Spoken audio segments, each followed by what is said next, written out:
우리 옆에 계시는 분들과 한번 인사 다시 한번 나눌까요? 선생님을 뵈니 하나님을 만난 것 같습니다.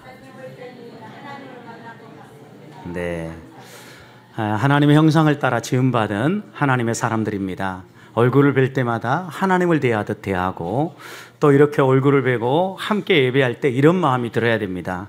함께 예배해서 너무 좋다.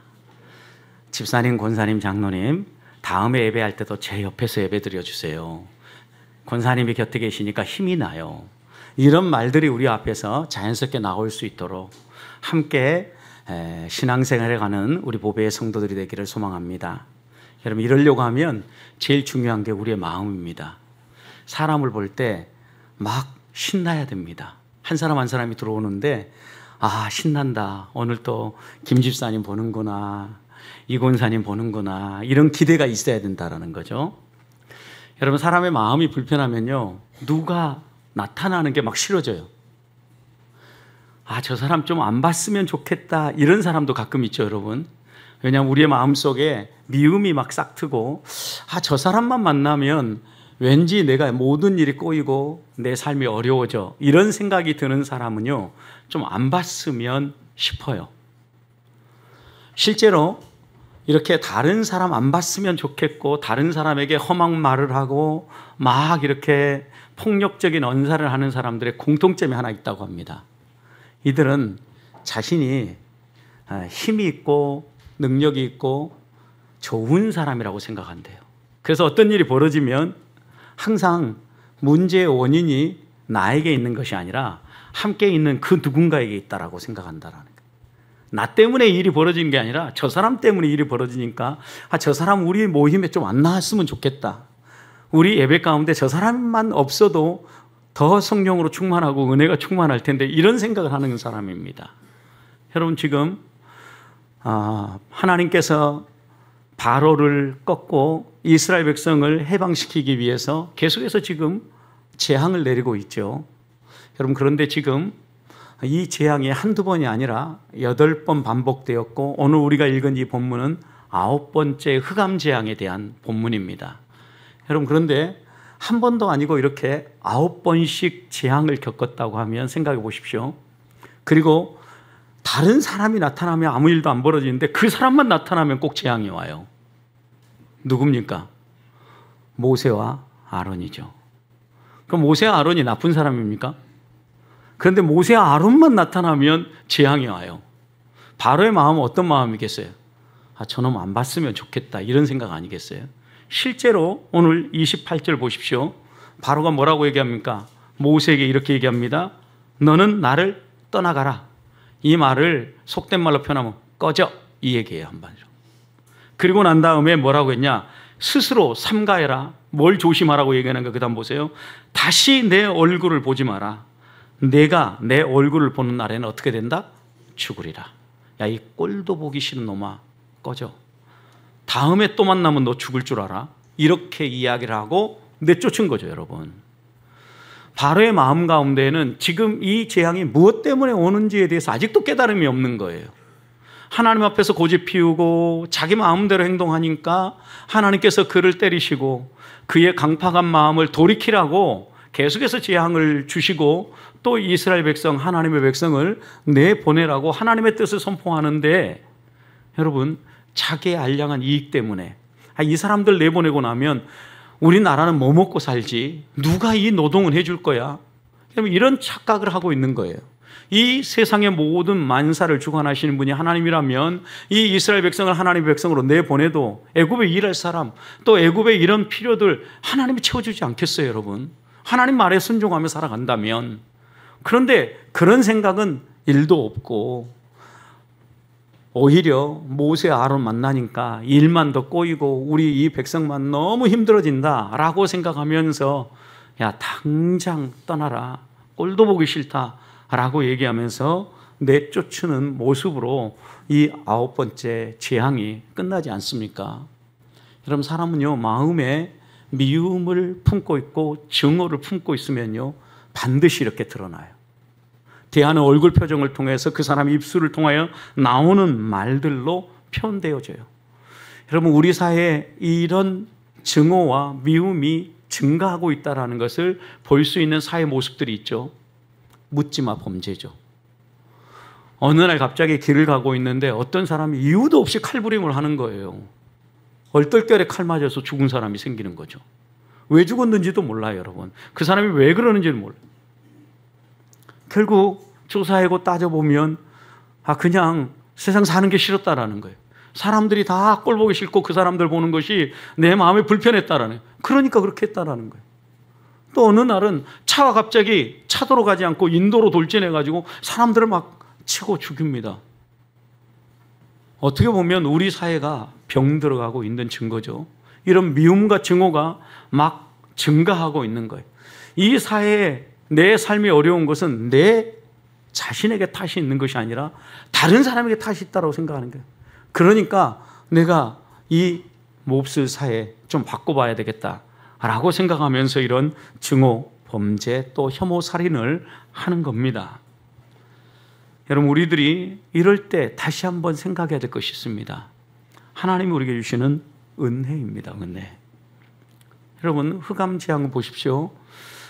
오늘 21절과 22절 말씀을 보면 하나님께서 모세에게 지팡이로 가르쳐서 이 땅에 어둠을 가져오게 하는데, 하늘을 향하여 내 손을 내밀어 애굽 땅 위에 흑암이 있게 하라.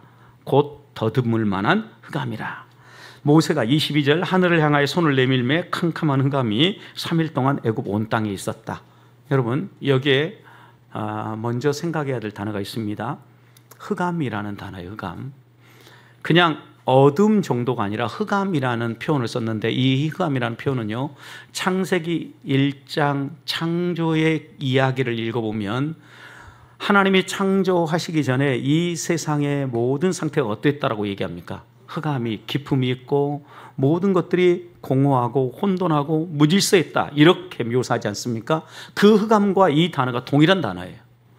여러분, 그러니까 하나님이 창조하기 이전처럼 모든 게 무질서하고 혼돈스럽고 아무것도 보이지 않는다. 여러분, 근데 이런 일이 얼마 동안 진행됐어요? 3일. 3일인데요. 이 3일 동안은 사람들이 움직이려고 하면 아무것도 안 보이는 거예요. 깜깜한 흑암인 거예요. 그래서 어떻게 움직입니까? 더듬어야 돼. 더듬어서 찾아봐야만 앞에 장애물이 없는지 보고 갈 수 있는 거죠. 여러분, 앞에 큰 돌이 하나 있는데 그것도 모르고 가다 무릎 정강에 돌이 찍혔다고 생각해 보십시오. 상상만 해도 그 고통과 통증. 여러분, 움직이지 않을 거죠, 그럼 사람들이. 이런 흑암을 하나님이 주신 거죠. 여러분, 그런데 생각해 보십시오. 하나님은요, 이 우주 만물을 창조하시고 이 모든 창조의 피조 세계를 보면서 너무 좋았다 그랬어요. 그리고 이 너무 좋은 이 모든 피조물들을요, 누구에게 주십니까? 인간에게 선물로 주셨어요. 여러분, 그런데 하나님 흑암을 주시고 이것을 창조 이전으로 돌렸다라는 생각을 해보세요. 어떤 일이 벌어진 거예요? 하나님이 뭘 걷어가신 거예요? 우리에게 주시는 선물들을 다 걷어가 버린 거예요. 다른 말로 표현하면 이 선물은 은혜죠. 은혜를 다 걷어가 버린 거예요. 하나님이 우리에게서요, 은혜를 걷어간다면 여러분의 삶 어떨 것 같습니까? 은혜하니까 좀 막연합니까? 하나님이 우리에게서 태양빛을 걷어가 버리고 비를 걷어가 버리신다면 어떻게 될 것 같습니까? 생존이 불가능해질 겁니다, 여러분.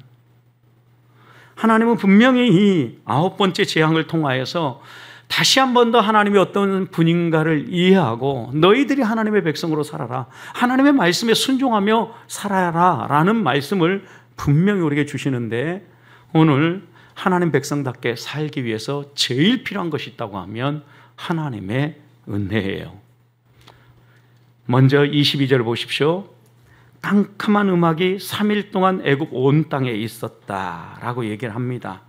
또 이어지는 23절도 보십시오. 깜깜한 흑암이 있으니까 사람들은 어떻게 됐어요? 서로 볼 수 있었어요, 없었어요? 볼 수 없었어요. 볼 수 없고 깜깜하고 마음이 확 이렇게 가라앉으니까 그 다음 이들이 한 행동이 무엇입니까? 그 다음 어떻게 했어요?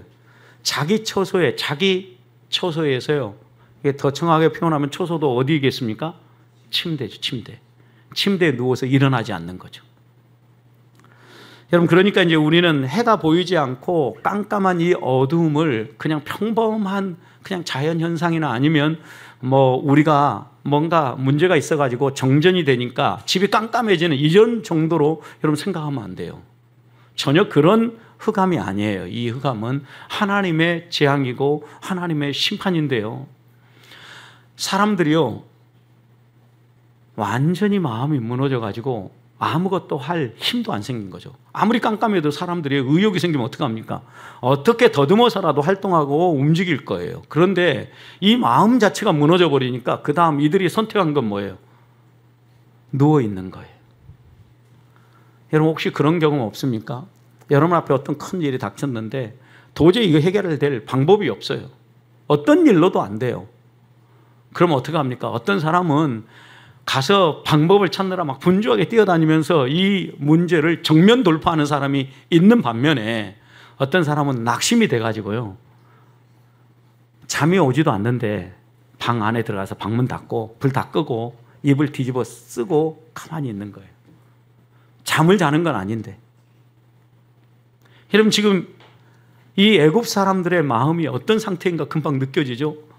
하나님께서 태양빛을 걷어가 버리니까 완전히 이들이 확 가라앉아가지고 죽을 지경이 되었다. 낙심이 되고 절망과 탄식 가운데 빠졌다. 이걸 볼 수 있죠.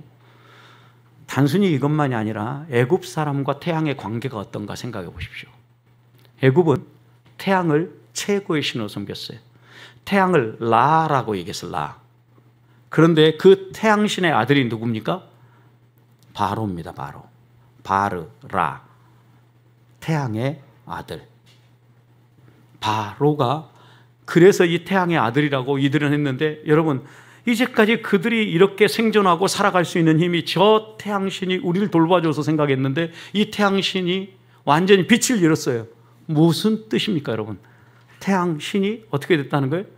죽었다라는 거죠. 망했다라는 거, 끝났다라는 걸 보여주는 거예요. 하나님이 심판하신 거예요. 그러니 이들은 완전히 우리의 인생은, 우리가 이제까지 추구하고 우리가 살아가는 삶의 방향은 완전히 끝났다. 낙심하고 절망하게 된 거죠. 그래서 결국 그들은 완전히 침대 속에 들어가서 누워 아무것도 할 수 없는 상태에 놓여 있는 겁니다. 그런데 성도 여러분, 이 상태가 오늘 우리들의 상태라는 거 여러분 기억하십니까? 우리들이 이렇게 흑암 가운데 완전히 주저앉아서 아무것도 할 수 없는 이런 상태에 빠져 허물과 죄로 죽을 수밖에 없는 상태에 놓여 주저앉아 있을 때 하나님은 우리에게 한 가닥 빛을 보내주셨어요. 그래서 사도 요한은 요한복음 1장 1절에 태초에 말씀이 계시냐, 이 말씀이 하나님과 함께 계셨으니 이 말씀이 곧 하나님이시니라. 그리고 그 말씀 되신 하나님께서 어떤 일을 하셨는지 2절과 3절에 이렇게 했어요. 만물이 그가 없이는 하나도 되어진 게 없다. 창조주 하나님이시다. 이렇게 소개한 다음에 4절에서 이렇게 얘기합니다. 그 안에 생명이 있었으니 이 생명은 사람들의 빛이라. 곧 예수 그리스도가 우리의 생명이고 우리의 빛으로 이 세상에 들어오셨다라는 거예요. 어둠 가운데 들어왔어요. 그런데 5절 이렇게 얘기합니다. 빛이 어둠에 빛이 돼 어둠은 깨닫지 못하더라. 여러분 왜 깨닫지 못했을까요? 감각이 없다라는 건 무슨 의미예요? 죽었다는 의미예요. 여러분 영적으로 죽어있는 상태이기 때문에 빛이 비춰도 이 빛을 느끼지 못하는 거죠. 살아있는 사람은요, 이 깜깜한 가운데 한 줄기 작은 빛만 비춰도요 금방 알아차리는 거죠. 죽은 상태예요. 우린 이걸 뭐라 그러냐면 영적 무지의 상태라고 얘기해요. 영적 무지의 상태에 놓여 있는 사람들에게 우리 주님이 찾아오신 거예요. 무엇으로요? 빛으로, 생명으로. 그래서 우리의 마음 가운데 있는 이 빛을 몰아내고 우리의 영적 지각, 영적 감각을 되살려 주신 거예요. 그래서 우리들이 빛이 뭔지 어둠이 무엇인지 분별하는 분별력이, 영적 지각이 살아나게 된 것이에요. 여러분 그런 점에서의 성도는요, 빛 대신 하나님을 의지하지 않고 살아갈 수가 없어요. 그 빛 대신 하나님께서 우리에게 찾아오셔서 우리에게 빛을 비춰주시고 우리 안에 생명을 살려주시니까 오늘 우리가 이렇게 살아가는 거예요. 하나님이 손등을 뒤집어 엎고 빛을 거두어 가시면, 은혜를 거두어 가시면 생존할 수 없는 인생임을 우리는 잊지 말아야 합니다. 하나님이 기회를 주시고 하나님이 다시 한 번 더 그 은혜 안에 살아갈 수 있도록 우리를 초대하실 때 그때 응답하는 사람이 지혜로운 사람입니다. 하나님이 우리 가운데 찾아오셔서 빛을 비추어 주시면 우리의 영적인 무지는 해결될 겁니다. 우리의 무감각한 그 감각은 살아날 겁니다. 여러분, 깨달지 못했다라는 말 놓치지 마시고 하나님이 우리에게 깨달음을 주신다라는 거죠. 어떻게 해요? 빛 대신 주님이 우리 안에 오셔서 은혜를 베풀어 주셔서, 그러니 하나님의 말씀을 들어도 우리에게 깨달음이 없으면 은혜를 구해야 합니다. 우리의 영이 살아야 합니다. 지각이 회복되어져야 합니다. 그래야 하나님의 말씀이 분별되어지고 그 말씀을 따라 살아갈 수 있는 힘이 나온다는 겁니다. 공격이 많고 유혹이 많은 이 세상 속에서 어떻게 우리가 하나님 백성답게 구별되게 살아갈 수 있겠습니까? 은혜를 사모하는 것입니다. 빛 대신 하나님을 내 마음의 주님으로, 구원자로 모셔드리는 겁니다. 빛을 비추면 어둠은 반드시 물러갑니다. 하나님의 은혜가 오면 우리의 삶에 있는 그 불편한 마음들, 다른 사람을 탓하고 불평하는 마음들 떠나가게 되어 있습니다. 이 마음을 다시 한번 우리의 마음속에 하나님 회복시켜 주시옵소서. 기도하면서 빛 대신 하나님을 따라 빛된 삶을 살아가는 은혜의 성도들 되시기를 주님의 이름으로 축복합니다. 두 번째, 우리가 성도답게 살려고 하면요, 우리의 모든 소유가 하나님의 것이라는 것을 인정해야 돼요.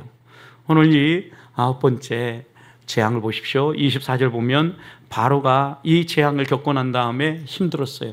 그리고 난 다음에 모세를 불러서 이제는 떠나라고 얘기합니다. 어린 아이들도 데려가라고 합니다. 그런데 후반절 보십시오. 너희는 양과 소는 머물러 두고 너희의 어린 것들은 너희와 함께 가둬줬다. 이렇게 허락을 한 겁니다. 어둠의 재앙을 겪어보니까 이게 자기의 목을 조여온다라는 압박감을 느낀 거죠. 그래서 어린 아이들 데려갈 수 없다라고 얘기했는데 이제는 어린 아이들 데려가도 좋다. 그런데 한 가지 조건이 있다. 그 한 가지 조건은 너희의 소, 양 이런 것은 놔두고 가라. 끌고 가기도 힘들 거니까 다 놔두고 가라. 이렇게 이야기를 한 겁니다. 어떻게 생각해 보면 바로는 자기 마음대로 이 이스라엘 백성의 소유를 움직일 수 있다라고 생각한 거예요. 그러니까 이런 명령을 하는 거죠. 야, 다 가도 좋은데, 어린아이까지 다 가도 좋은데 너희의 소유물은 다 놔두고 가. 이렇게 이야기한 거잖아요. 여러분, 이제 이 정도 오면 우리들도 가끔 마음이 흔들려요. 왜냐하면 그 소유물은 하나님 손에 있잖아. 하나님의 마음만 먹으시면 이 우주 만물을 창조하신 분인데 순식간에 물질의 복 주지 않겠어? 아이들까지만 이렇게 데리고 나가면 우리는 성공한 거야. 이 정도에서 타협하고 이 정도에서 협상을 하고 이제 애굽에서 나가자. 이런 생각을 할 수 있다라는 거예요. 그러나 모세의 대답은 무엇입니까? 안 됩니다. 그렇게는 못합니다.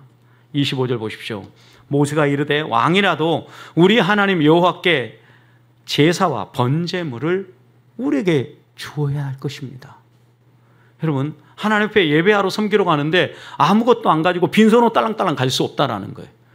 만약 우리에게 아무것도 없다면 바로 왕 당신이라도 제물을 주고 희생물을, 번제물을 줘야 할 겁니다. 그러면서 26절, 우리의 가축도 우리와 함께 가고 한 마리도 남길 수 없습니다. 이는 우리가 그 중에 가져다가 우리 하나님 여호와를 섬길 것이며 또 우리가 거기 이르기까지는 어떤 것으로 여호와를 섬길는지 알지 못하기 때문에. 여러분, 이 말씀의 의미가 뭐예요? 하나님 앞에 가서 예배 드리려고 하는데 우리의 소유는 우리의 것이 아닙니다. 하나님의 것입니다. 하나님이 무엇으로 예배하라고 할지 우리는 아직 알지 못합니다. 소를 드리라면 소를 드릴 거고 양을 드리라면 양을 드릴 겁니다. 그래서 소든 양이든 무엇이든 지금 우리들이 여기다 남겨두고 할 게 아니라 가서 하나님께서 우리에게 뭐라고 이야기하면 그것을 하나님께 드리려고 합니다. 하나님의 말씀에 우리가 순종하며 살려고 하면 반드시 이 모든 것도 다 가지고 가야 됩니다. 이렇게 이야기한 거죠. 여러분, 이 말씀의 의미는 이런 의미예요. 이 재물이 있어야 우리가 하나님의 말씀대로 하나님 뜻대로 살 수 있다가 아니라 이 모든 소유물들은 내 것이 아니라 하나님의 것이기 때문에 내 마음대로 지금 여기 가지고 가고 안 가지고 이거 결정할 수 없습니다. 하나님이 지금 이미 명령하실 때 너희야 너희 모든 소유 이거 다 가지고 떠나라고 했기 때문에 우리는 그 명령대로 할 뿐입니다.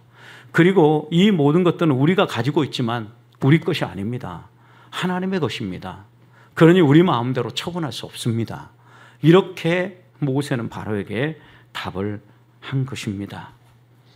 사랑하는 성도는 우리는 하나님 앞에서 가끔 세상의 소리에 속기는 합니다. 어떤 말입니까?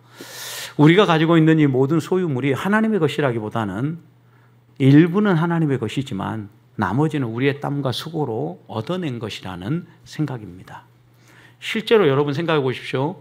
우리 이 땅에 태어나서 오늘의 이 소유에 이르기까지 얼마나 수고하고 애썼습니까? 땀 뻘뻘 흘리지 않았습니까?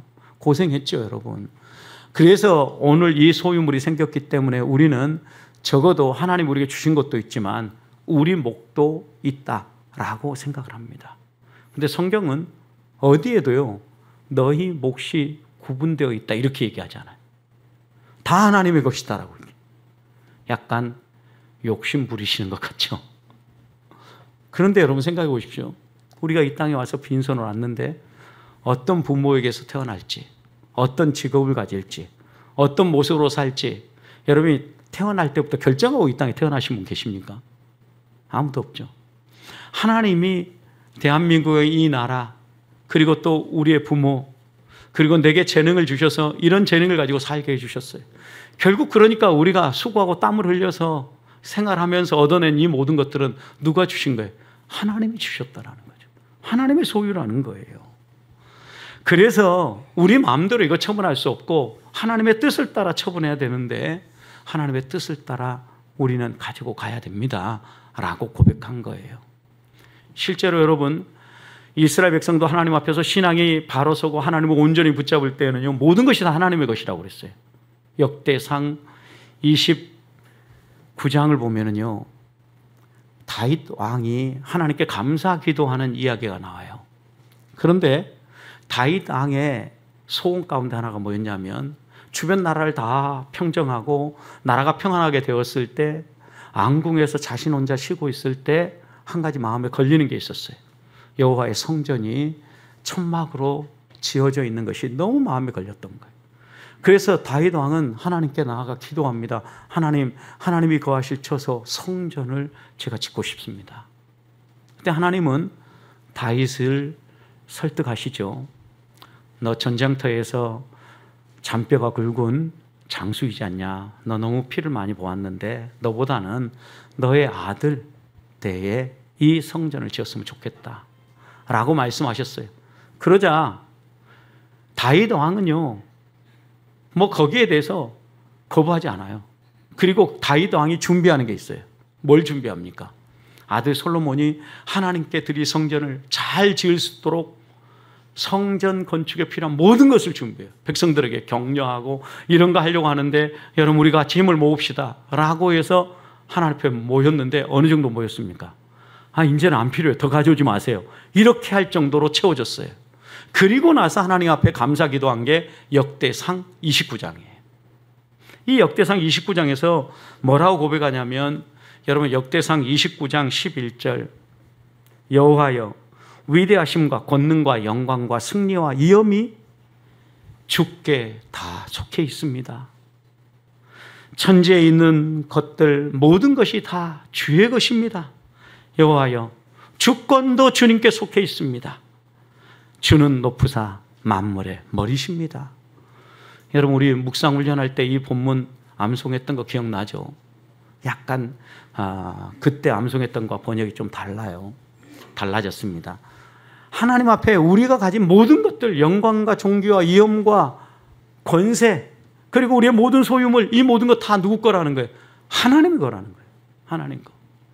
이게 다윗의 고백이에요. 왕권을 가지고 있는 다윗이. 그러면서 14절 이렇게 이야기합니다. 나와 내 백성이 무엇이기에 이처럼 즐거운 마음으로 드릴 힘이 있었나이까. 모든 것이 주께로 말미암아 싸우니 우리가 주의 손에서 받은 것을 주께 드렸을 뿐입니다. 하나님께 받은 것 우리가 드렸을 뿐입니다. 16절 미리 저축한 이 모든 물건이 다 주의 손에 왔사오니 다 주의 것입니다. 주의 것이 주의 손으로 왔습니다 라고 고백하는 거죠. 저는 다윗의 이런 고백이 우리 성도들의 고백이 되기를 소망합니다. 성도 여러분, 우리의 모든 소유는 다 하나님의 것입니다. 이 고백이 안 나오면 아직 우리는 반쪽짜리 신앙하고 있는 겁니다. 온전한 신앙이라고 말할 수 없습니다. 바른 신앙은 우리의 모든 것들이 다 하나님의 것이라고 인정하는 이것으로부터 시작한다는 걸 잊지 맙시다. 아무리 세상이 너희 노력으로 너희가 힘써서 너희의 지혜로 얻었다라고 속이고 사단이 우리를 유혹해도 넘어가지 마십시다. 그 지혜조차도, 그 재물 얻는 능력조차도 하나님이 주셨어요. 그래서 신명기 8장에 보면 하나님이 우리에게 재물 얻는 능력을 주셨다 그랬어요. 그러니 여러분, 이 모든 것들은 다 하나님의 것입니다. 우리의 것이라고 주장하는 그 순간 우리들은 잘못된 길을 건너가는 겁니다. 그러니 때때로 폭력을 행사하고 험한 말을 하고 내가 마치 주인 행세를 하면서 다른 사람에게 내 마음대로 행동하는 겁니다. 그렇지 않습니다. 성도는 그렇게 살면 안 됩니다. 하나님께서 우리에게 주신 이 소유를 어떻게 하면 이 여러 가지 재물을 하나님의 영광을 위해서 사용할 수 있겠습니까? 하나님이 무엇 때문에 주셨는지 하나님의 뜻을 분별해야 돼요. 영적 지각이 살아나서 그 지각을 가지고 분별해야 돼요. 그래서 하나님께 드릴 하나님 목 떼야 돼요. 그리고 또 우리가 하나님 나라를 위해서 쓸 거 이거 다 떼고 난 다음에는 우리 자신과 우리 가족과 우리의 미래를 위해서 써야 될 것을 따로 떼야 돼요. 그리고 또 하나님 앞에서 내가 이 땅을 살아가면서 더불어 살아가는 사람들을 돌볼 몫을 떼야 돼요. 이웃을 위해서 흘려보낼 구제와 선교와 나눔의 몫을 떼야 된다는 말씀이에요. 하나님은 이렇게 우리에게 우리의 소유를 사용하라고 이야기하는 거예요. 그런데 내가 주인이 되어 있으면 이런 생각 자체가 나오지 않아요. 하나님 앞에서 내 마음대로 할 수 있다는 생각 버리고 하나님이 내게 주신 은혜의 선물인 줄 알고 믿음의 분량을 따라 하나님의 뜻대로 우리의 소유가 아니라 하나님의 소유입니다 라고 고백하고 하나님 뜻대로 사용할 줄 아는 주의 자녀들이 되시기를 주님의 이름으로 축복합니다. 마지막, 하나님 앞에서 우리가 이웃들에게 잘 대해야 됩니다. 이웃들에게 협박하거나 압박하거나 공갈하지 말아야 합니다. 여러분, 바로는 이스라엘 백성은 자기의 종이라고 생각했어요. 자기 마음대로 할 수 있다고 생각합니다. 소유물도 마음대로 할 수 있고 그 사람들도 내가 부리는 사람이니까 내 마음대로 할 수 있다고 생각한 겁니다. 그래서 양과 소는 그만두고 내가 이 정도 양보했으니까 어마어마하게 양보한 거다. 너희 어린이들까지 다 가도 좋다. 그러니까 다 나가. 이제는 너희들 해방이야. 그런데 양과 소유물은 놔둬라. 이렇게 협상안을 제안한 거죠. 아마도 바로도 고심 끝에 이런 협상안을 내놨을 겁니다. 어떤 협상이든 쉬운 협상이 없지 않습니까? 그런데 여러분, 모세의 반응이 무엇입니까? 절대 그렇게 못한다고 그랬죠. 그러자 바로의 그 다음 선택은 무엇입니까? 협상 결렬 선언입니다. 야, 이제는 끝이야. 야, 니네 꼴도 보기 싫으니까 떠나. 그리고 두 번 다시 나 만나면 너희를 다 주고. 이렇게 협상 결렬을 선언한 겁니다, 여러분.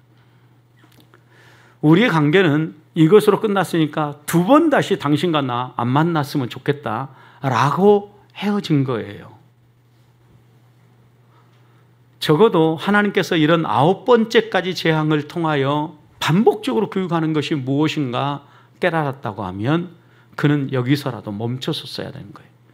그러나 그는 멈춰서지 않으므로 이제는 자신들의 목숨줄까지 내놓아야 되는 상황에 몰리게 되지 않습니까? 바로의 말에 모세는 뭐라고 대답합니까? 29절 보십시오. 모세가 이르되 당신이 말씀하신 대로 내가 다시는 당신의 얼굴을 보지 않겠습니다 라고 떠나고 이 이야기는 마무리됩니다. 여러분, 그런데 생각해 보십시오. 바로가 그렇게 얘기하니까 모세도 가만히 생각해 보니까 되게 열받네. 자기가 뭐 했다고 나한테 이렇게 화내고 나 꼴도 보기 싫다 그렇고 죽여버릴 거야 이렇게 얘기하는 거야. 이 마음이 들자 모세도 열이 막 머리끝까지 올라가지고 나도 당신 얼굴 안 보고 싶어요. 나도 보고 싶어서 본 줄 아세요? 보기 싫어요. 안 볼 겁니다. 이러면서 떠나간 거죠. 여러분, 그런데 생각해 보십시오. 모세가 열받아서 이렇게 했을까요? 지금 모세는 누가 보내서 왔습니까? 하나님이 보냈어요. 지금 이 말은 누구 말일까요, 그러면? 하나님이 모세를 통하여 바로에게 들려주기 원한 말이에요. 그런데 역으로 바로가 먼저 써먹어버린 거죠. 지금 끝까지 버티고 하나님의 말씀에도 고집 피우는 그에게 하나님이 하고 싶은 말이 뭐예요? 너 이렇게 끝까지 고집 피우다는 죽어. 이 얘기를 하나님이 하고 싶은 거죠. 이 얘기 하려고 했는데 이 말을 모세가 말하기도 전에 바로가 먼저 확 터뜨려버린 거죠. 여러분, 때때로 사람들은요, 내게 힘이 있고 내가 뭔가를 할 수 있다고 하면 이런 선을 넘는 행동을 해요. 자기가 할 말이 아니에요. 그런데 자기가 해버리는 거죠. 하나님만이 할 수 있는 일인데 자기가 막 다 얘기해버린 거죠. 예를 들어서 이웃들과 우리가 관계를 맺을 때 우리가 이런 일들을 얼마나 많이 하는 이야기를 많이 하는지 몰라요.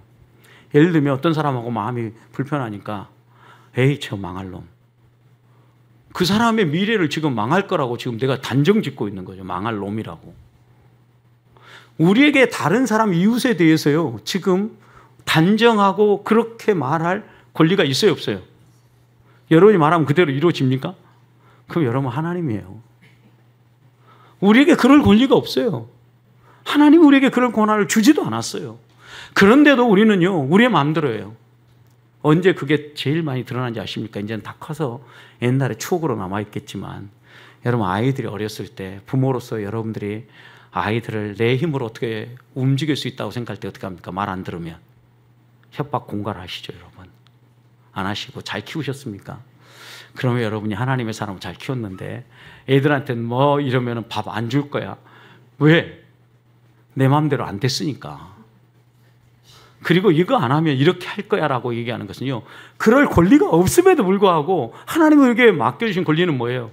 열심히 밥해서 잘 먹여서 잘 키우라예요. 이게 하나님 우리가 맡기신 이유예요. 그런데 내 마음에 안 들면 밥 안 줄 거야. 협박하는 거죠. 여러분 이거 완전히 우리들이 착각하고 있는 거예요. 잘못 생각하는 거예요. 선을 넘는 거예요. 이웃을 협박하지 않고 사랑하는 삶을 살아간다는 것은요 하나님이 우리에게 주시는 이 선을 넘지 않는다는 의미예요. 하나님이 넘지 말라고 하는 선을 넘으면 안 돼요. 하나님이 하실 그 말들을 마치 내가 하나님인 것인 양 이야기를 한다면 안 돼요. 내게 무언가 힘이 있고 내가 더 높은 자리에 있고 내가 무언가를 더 가졌다고 생각을 하면 자꾸 이런 행동을 합니다.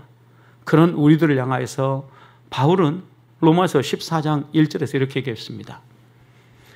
믿음이 연약한 자를 너희가 받되 그 의견을 비판하지 말아라. 믿음이 연약해서 이런저런 이야기 다 할 수 있다 이거예요. 그런데 그것에 대해서 말도 안 되는 얘기라고 비판하지 말라는 거예요. 여러분 목장 모임할 때 목장에서 나눔을 할 때 이제 믿기 시작한 어린 신자, 새 신자가 여러분 한마디 했는데 정말 기발하지만 전혀 말도 안 되는 얘기를 했다고 생각해 보십시오. 그러면 그 말도 안 되는 얘기야. 완전 이제 갓 믿다 보니까 그런 말을 하는가 보다라고 이렇게 표현하는 것은요 어리석은 표현이에요. 우리에게 그런 말 할 권한이 없어요. 우리도 그 과정 겪어서 오늘 이 자리까지 오게 되었다는 거 알아야 되는 거죠. 그래서 바울은 이어지는 로마서 14장 4절에서 이렇게 얘기했습니다. 남의 하인을 비판하는 너는 누구냐? 너에게 다른 사람을 비판하고 다른 사람의 미래나 운명에 대해서 말할 권리가 너에게 있느냐라고 이렇게 묻는 거예요. 그가 서 있는 거나 넘어지는 것이 다 자기 주인에게 있음에 그가 세움을 받으리니 이는 그를 세우시는 권능이 주께 있습니다. 여러분 그 사람이 넘어지는 것도 그 사람이 다시 일어서는 것도 누구 몫이라는 거예요? 하나님 몫이라는 거죠. 하나님 몫. 그런데 왜 너가 저 넘어질 놈, 자빠질 놈 이렇게 얘기하고 너가 왜 너 스스로 선을 넘어서 상대방을 정죄하냐라는 거예요. 그러지 말라는 거죠, 여러분. 우리는 다른 사람에 대해서 내 기준으로 결정적인 말을 하면 안 되는 사람들입니다. 내가 다른 사람의 미래와 다른 사람의 삶에 대해서 정죄하고 결정할 만한 권한이 없습니다. 우리는 이웃에 대해서 분별할 뿐이지 판단하거나 내 마음대로 결정하면 안 됩니다. 그것은 악한 행동입니다. 우리 주변의 사람들이 아무리 악하고 그 악한 사람이 우리를 협박하고 또 우리를 공격해 온다고 해도 우리가 그들을 우리의 마음대로 결정하고 정죄할 권한은 없습니다. 하나님이 그들을 심판하시기를 기다릴 따름인 것이죠. 그렇다면 오늘 하루 또 한 주간 살아가는 동안 선을 넘지 않는 성도들이 되시기를 축복합니다. 하나님 주신 사랑을 가지고 이웃을 협박하는 것이 아니라 모든 것이 다 주님 것이라면 이웃에게 흘려보낼 줄 알고 미운 행동을 했어도 꼴 보기 싫다 말하지 아니하고 오히려 정말 우리 선조의 지혜처럼 미운 놈에게 뭐 하나 더 줘요? 떡 하나 더 주고 흘려보낸다라는 마음으로 사랑하면서 하나님의 은혜를 이 땅 가운데 실천해가는 우리 보배의 성도들 되시기를 주님의 이름으로 축복합니다.